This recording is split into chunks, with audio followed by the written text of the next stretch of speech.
A big welcome for General Lafayette.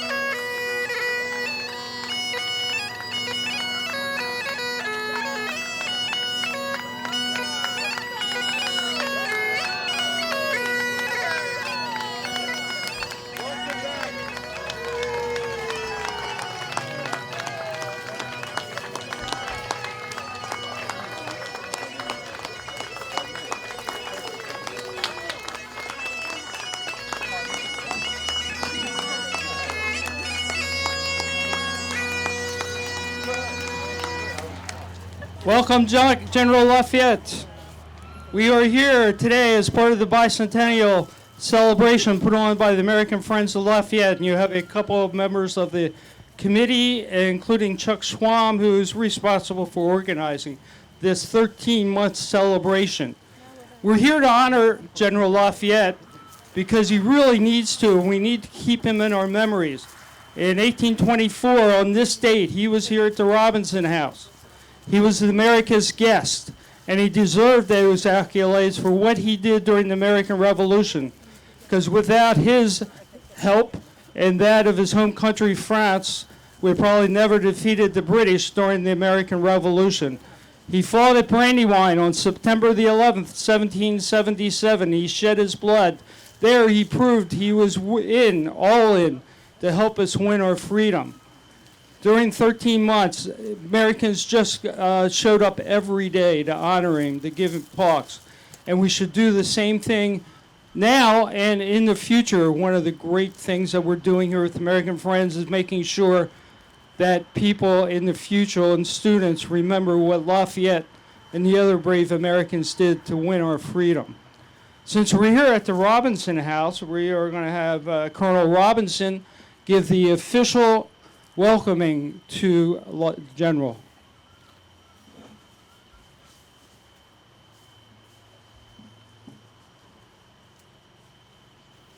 Good afternoon, ladies and gentlemen. I will welcome the General with a few words in his native tongue, French. Just a few words. Bonjour, Monsieur le Général. Gilbert du Montier, Marquis de Lafayette, je suis ravi de vous accueillir à la Robinson House, l'une des plus anciennes maisons encore debout dans le Delaware, à l'occasion du bicentenaire de votre dernière visite aux États-Unis. What I just said was, good afternoon, General Gilbert du Montier, Marquis de Lafayette. I'm delighted to welcome you to the Robinson House, one of the oldest houses still standing in Delaware, on this, the bicentenary of your last visit to the United States. We constructed a floral arch for you the last time you came through here, and we have constructed another arch for you here today, but on a smaller scale, to commemorate that event. Your efforts on our behalf during the Revolutionary War of 1776 were indeed monumental, and every citizen will forever be in your debt. Your return visit to our country in 1824 was a great occasion in which our countrymen and women were able to salute you for your remarkable contribution to the war effort. During the war, I had the honor to be a lieutenant colonel in our military, and like you, was injured in battle. I personally witnessed the contributions you made to our success in battles from the Brandywine to Yorktown. Our Robinson House, as we now call it, was originally constructed by Swedes around 1723 and was bought by my father, also Thomas Robinson, who was an Irish Quaker, in about 1740, and he extended it considerably during his tenure. It has also played host to my friends George Washington, General Anthony Wayne, and Light Horse Harry Lee, to name a few of your former colleagues during the war. Currently, the house is owned by the state of Delaware and is run by the Claymont Historical Society, with the house being open to the general public on a monthly basis. Our townspeople have assembled here today to welcome you once again as you cross the border from Pennsylvania into Delaware, the second smallest of the United States, but one that was the first to sign a new constitution in 1787, which laid the foundation for the great democratic country you will find on your future travels across our land. We are sure that during your current tour, you will be met with the same wild enthusiasm that greeted you 200 years ago. We salute you as a fine gentleman and as one of the greatest heroes of the American Revolution, and we wish you well in your future journeys around our United States. Thank you.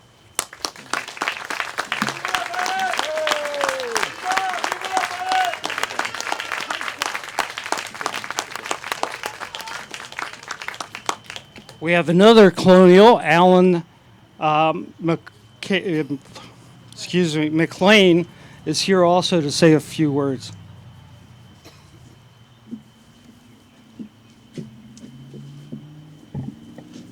Mon ami, my friend, General Lafayette, I have not seen you since July of 1781 when you came on the ship, the Ville de Paris, Admiral de Grasse's ship, and you handed me the orders from my commander, which were to continue to watch the British fleet.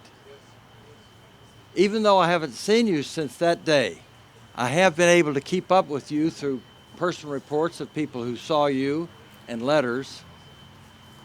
And we all have been so concerned for you and your plight while in prison, and we're all so heartened when you were released. On a lighter note, when my grandson, Robert Milligan McLean, came to Paris, you and your family took him in. And I was so heartened to learn that your grandchildren became friends of my grandson, Robert. We were so pleased with that. And so many adventures we had together. Barron Hill, Yorktown, and so many others. So, General, my friend, bienvenue. Welcome, welcome, welcome.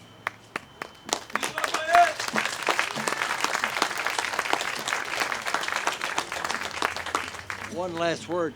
I would have met the general in New York when he arrived, but I was going to go up with my friend Victor DuPont, and I had to write him and tell him that me gout kept me in bed and I couldn't go. So he did carry my best wishes, but I'm so pleased to see the general today.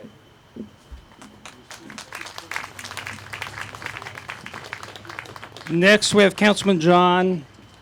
You ready? John, you're on. Go ahead.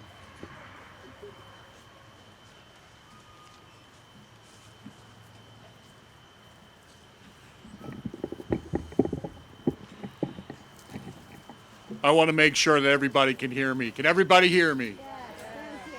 What a great day, folks. I'm so pleased to be here. I'm Councilman John Cartier. And at first, I would like to say some welcoming remarks to our distinguished guest, General Marquis de Lafayette. Thank you, sir, for coming with us today. Of course, General Washington, thank you for being with us today as well, to salute your old friend. Also, we are an esteemed company. Representative Lambert of Claymont is here as well. I want to also recognize the voluntary organizing effort and great dedication of our Claymont Historical Society, who made this event possible. Thank you to the board members. I serve on Newcastle County Council, the predecessor antecedent legislative body to county council was a thing called levy court. Levy court was present at the time of the American Revolution and was witness to all of the great events, including the exploits and the great contribution made by General Lafayette.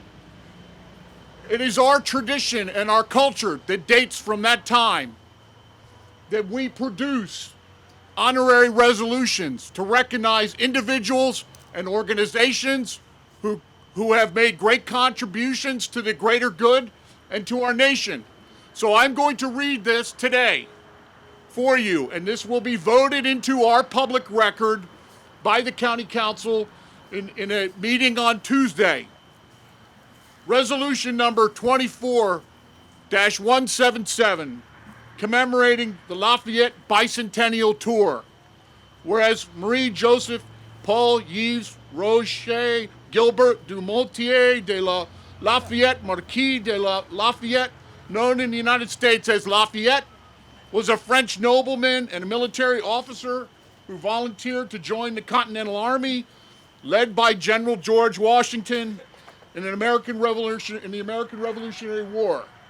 Both Masons, Lafayette and Washington, became friends, whereas Lafayette fought in the Battle of Brandywine, in which he was wounded and was ultimately permitted to command the Continental Army troops in the decisive siege of Yorktown in 1781, the Revolutionary War's final major battle that secured American independence.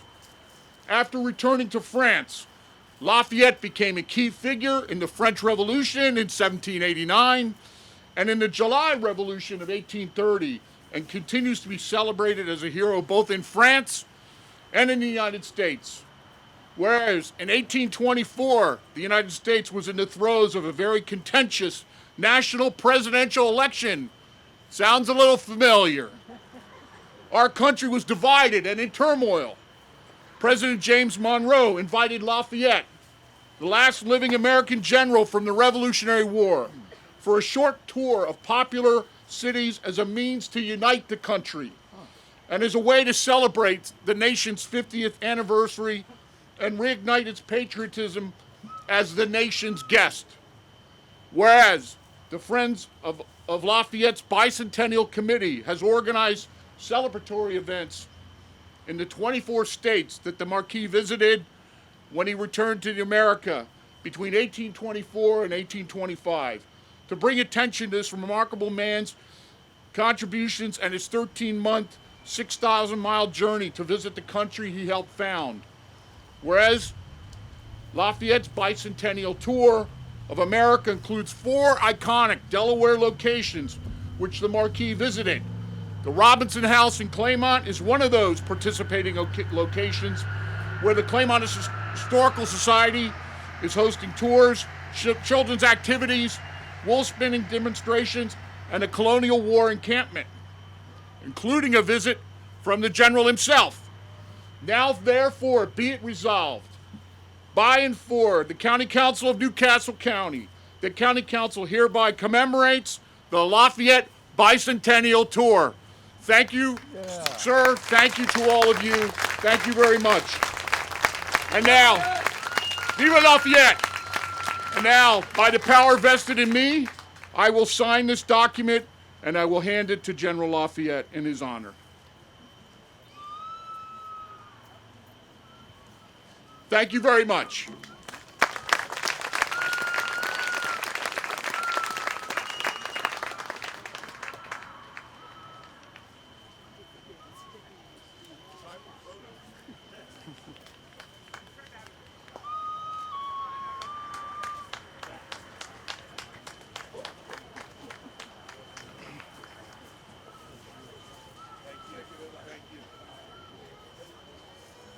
Thank you. Larry Lambert from the Robinson House now has a few words for us. Good afternoon, everyone. I'm Representative Larry Lambert. I was born and raised here in Claymont, and I'm proud of it. I want to thank everyone for coming out today on this lovely bicentennial celebration of Lafayette's farewell tour. A lot of individuals helped to put this together. The Friends of the Lafayette Bicentennial Committee spans 24 states, over 500 individuals, and it all comes together for this lovely event today, celebrating what happened 200 years ago right here at the Robinson House.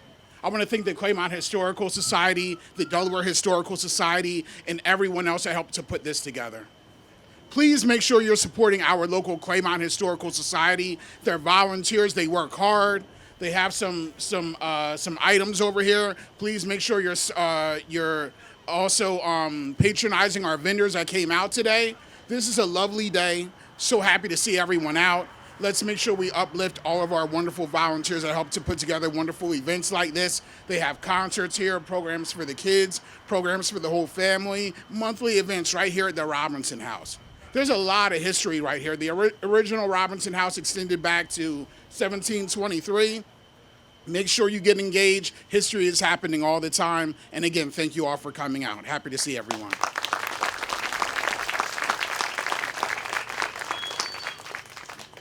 One of the aims of the American Friends of Lafayette is really education, to get the youngsters and students and even the adults to know more about Lafayette. And for the next few minutes, I am going to turn the program over to Kim Burdick, and she's got a special treat for us coming up. Kim?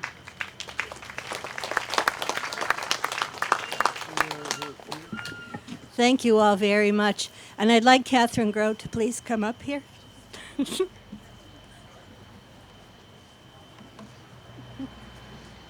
So, congratulations. When I was her age, I wanted to go to the Lippert House in Cooperstown every weekend. So I think she may end up at the Hilburns house when she's my age.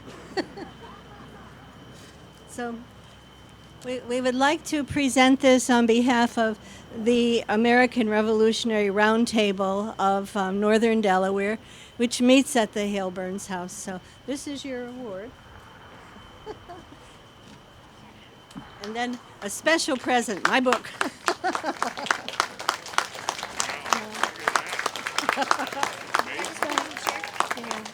So thank you all very much. Who wants to take a picture of Lafayette? Here he is.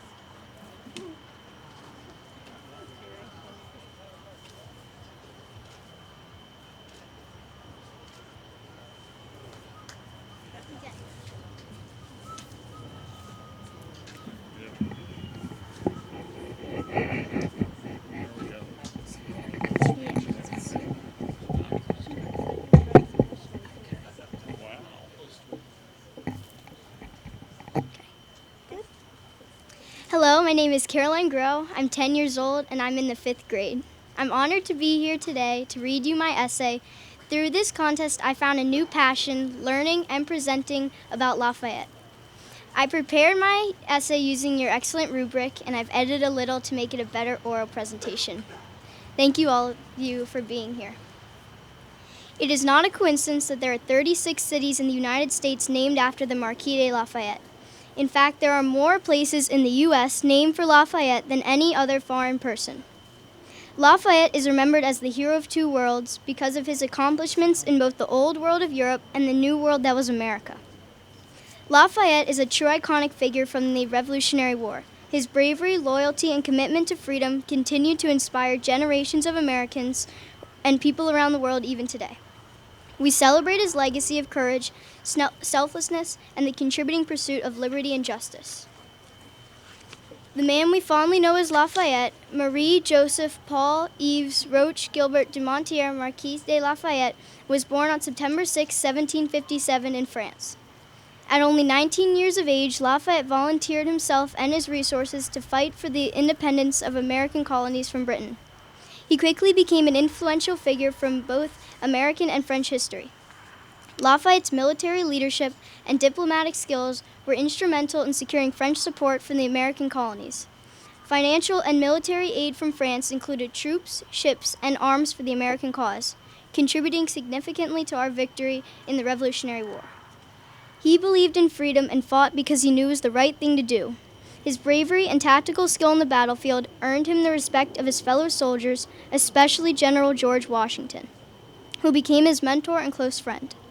Washington trusted Lafayette as he would a son and appointed him as a major general in the Continental Army. Lafayette participated in several key battles during the American Revolutionary War, including the Battle of Brandywine in 1777 near my home state of Delaware, Barron Hill, PA, 1778, and Battle of Monmouth, New Jersey, 1778, and finally the Siege of Yorktown, Virginia in 1781. In 1824, as a part of the Grand Tour of the United States, Lafayette made a triumphant return to the country he helped liberate decades earlier.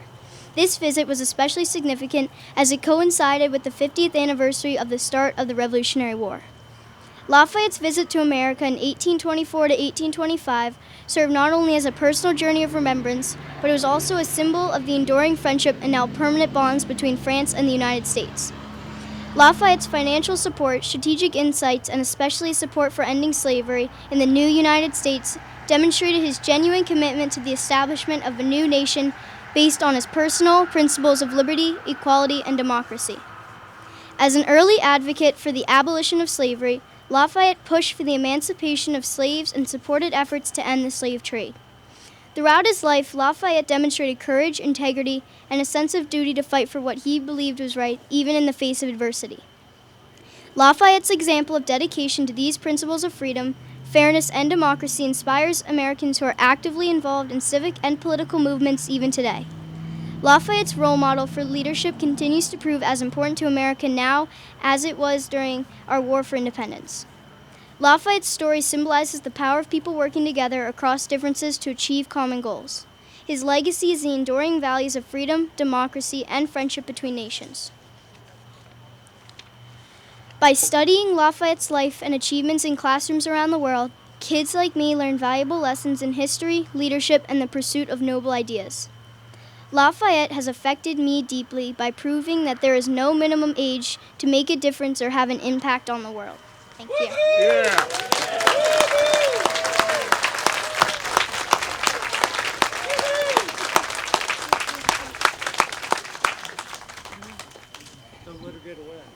Don't let her get away, they said.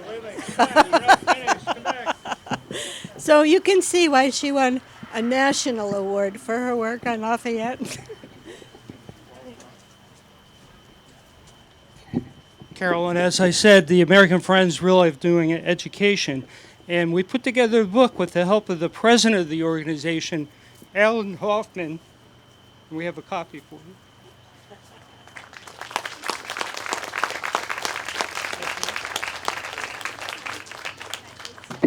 No, you can go back if you like. Or you can wait up here, that's fine. How do we...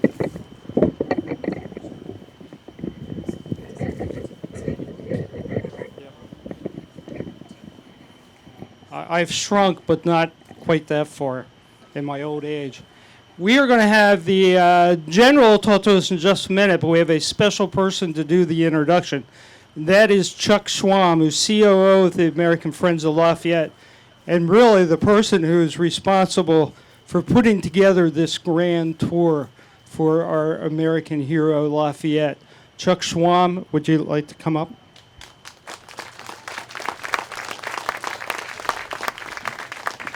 Thank you on behalf of myself and National Vice Chair Patty McClay. I want to welcome everybody to Robinson House. Thank you very much. I want to thank Reva Brown. I know a lot of people had a lot to do with today, but the person I spoke to almost on a weekly basis was Reva, so thank you so much, Reva.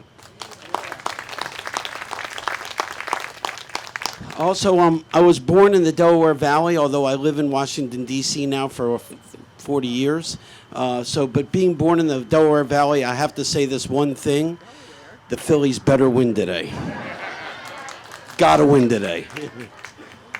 All right, so American Friends of Lafayette, we were born in 1932. For Lafayette College, we have 1,500 members around the country, and we're growing, like 2 members every day. And that's because Lafayette is back. And everybody's interested in that. And they're interested in us making sure we teach 3 things to the public. Number 1, history is important. As this gentleman over here said earlier, in 1824, it was a tough election. And here we go through that again. We were divided, and here we are again. History is important. All the questions about the future can be answered simply by looking in the past. So that's number 1. We want to make sure people understand that. We want to make sure people understand that the Franco-American friendship is important. Without France, we would have never won the Revolutionary War. There were more military personnel in Yorktown than American personnel. We'd be having fish and chips for lunch today if it wasn't for the French.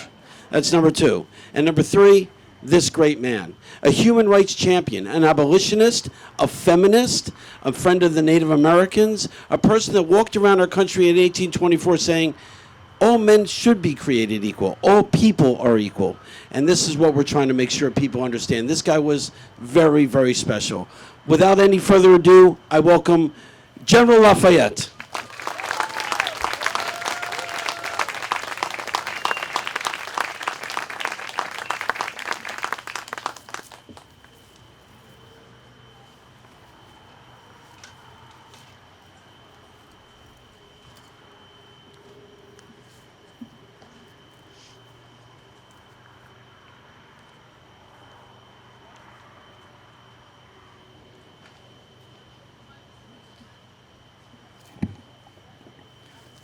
Monsieur le conseiller, Monsieur le député, Monsieur le directeur, distinguished guests, Mesdames et Messieurs, I am very happy, after a long absence, to be so kindly welcomed on the beloved soil of the state of Delaware. That state to which I am bound by so many old ties of gratitude, devotion, and mutual confidence. Nothing can be more gratifying to my feelings than the testimonies I receive of my living still in the hearts of the people of Delaware. To Monsieur J.G. Brinkle, Esquire, Grand Master, and my Masonic brethren of the Grand Lodge of Delaware Masons, under whose escort I traveled some 20 miles south of Philadelphia this morning, I should express the great gratification it gave me to meet you today as we traveled from Pennsylvania into Delaware. Please accept my most sincere acknowledgments and affectionate attachment to you and our fraternity. As Masons, we know that Freemasonry is distinguished for the enlightened liberality of its principles. It inculcates unlimited toleration of religious opinions. And although as a society Masons do not interfere with politics, we consider every member as a brother and as standing upon the same natural level. Freemasonry in these respects favors liberty and equality, and we are the foes of tyrants, but be not therefore surprised that they should proscribe and persecute you. Likewise, I should be remiss in not acknowledging the gratifications and emotions I feel it being received at the Robinson House here in Claymont, the site of so many wartime discussions and meetings during the American Revolution, and the seat of Lieutenant Colonel Thomas Robinson of the Pennsylvania line during the War of the Revolution, and the brother-in-law of General Anthony Wayne. Having arrived at an early hour today at your borders, I recognize with great pleasure Captain Allen McLean, who commanded with great intrepidity under his orders a company of partisans during the campaign in Virginia, and who at this time, in spite of his 80 years of age, came to receive me on horseback, wearing the Revolutionary hat and feather. Having fought at the battles of Long Island and White Plains, we took the 1777 winter encampment to Valley Forge, where General Washington commissioned Captain McLean to be the eyes and ears of the commander. He responded in exemplary fashion, so much so that the British placed a 1,000-pound bounty on his head. In December 1777, in personal combat with 3 British dragoons, Captain McLean killed one, wounded another, and compelled the third to flee. Still, at Valley Forge in 1778, when General Washington turned to one of his favorite field generals, Nathaniel Greene, to take on the challenge of feeding the troops, General Greene turned to Allen McLean. Always enterprising, Captain McLean quickly made a journey to his home in Kent County, Delaware, returning with 1,500 fat hogs, 500 head of cattle, and 200 head of horses. Later, he was commander of an independent corps, including a contingent of 50 Oneida Indians I had recruited, where he was at once forager, scout, and raider everywhere about Philadelphia, and even at times in that city in disguise. It was, in fact, this company, including the Oneidas, who saved me from capture at Barren Hill on 18 May 1778. Later still, after the British captured Charleston in March of 1780, the gallant Captain McLean came under the command of Baron von Steuben, who was then assisting General Greene in the Southern campaign. And you may not know this, but in June 1781, Captain McLean took ship on the American privateer Congress to carry dispatches from His Excellency General George Washington to the Amiral Comte Paul de Grasse, who was at Cap Francois and Saint-Domingue in the Caribbean, where he assisted in convincing the admiral to bring his fleet to the Chesapeake Bay, thereby ensuring the victory at Yorktown that October. In 1797, His Excellency President Washington appointed Captain McLean as Collector of Customs for the port of Wilmington, an appointment he has retained under presidents of both political parties to this day, 6 October 1824. So again, you may not realize what a hero you have living among you here, but Captain McLean. My friends, I want words to express the happiness I feel in thus meeting my brothers and companions in arms in the state of Delaware. To the Delaware line, particular praise and honor is due for their distinguished services in the arduous contest, especially the part taken by this state in the Revolutionary War, and to the heroism of the gallant regiment of Delaware, and whose soldierly conduct I have often been an eyewitness.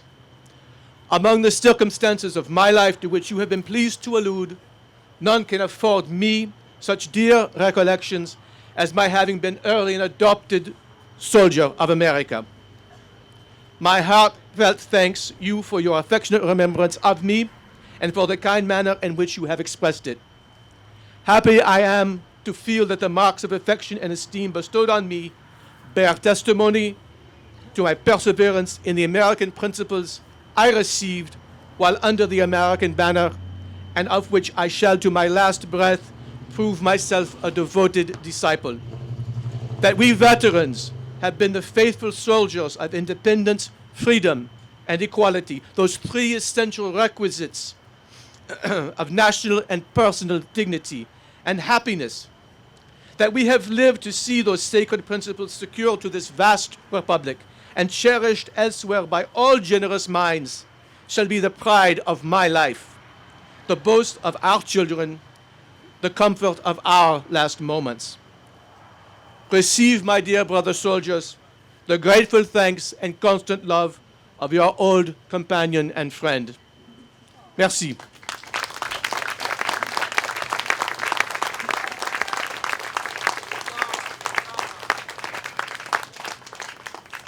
As 200 years ago, the general had a very packed schedule for 13 months. But we have him for the next half hour or so. So please come up, take your photographs with him, ask him questions while he's here. If he's a big crowd, we have a lot of people up here, demonstrators making all kinds of toys, and we have the DAR and the Boy Scouts and the Girl Scouts. There's even an author out there someplace. That's me. So please, use this time, 1 o'clock. We will have we'll have Michael Dowd will conduct storytelling and songs of the American Revolution.